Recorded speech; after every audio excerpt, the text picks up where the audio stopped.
Lesson 2, Inductor Equivalent Circuit. In this lesson, we'll learn about how an inductor behaves in real life. So this is an inductor model. Basically, we have the inductance L, and next to it there's DCR, which is basically the series resistance of the wiring that make up that inductor. And that inductor also has parasitic capacitance as well, CP.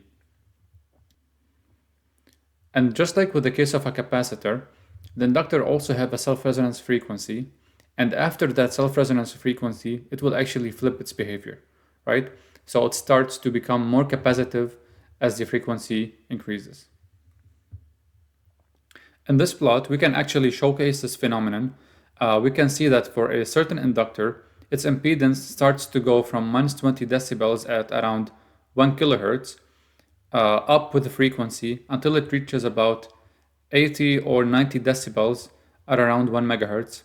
And then after that, it starts to go down, and at very high frequencies, it starts to become less and less inductive and more capacitive. All right.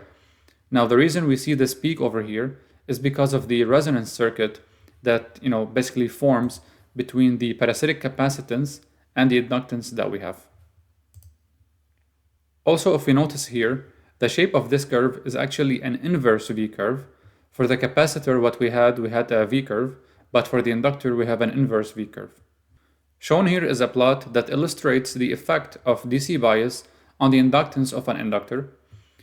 We can see here in this plot that for a 10 microhenry inductor at zero current, it's about 10 microhenries, and as DC current inside of it increases, or through it increases, the inductance starts to drop and it reaches about 4 microhenries at around 30 amps. So what happens is that as DC current increases, the permeability of an inductor drops, hence its inductance also falls. In lesson 3, we'll be talking about component selection tips and parameters.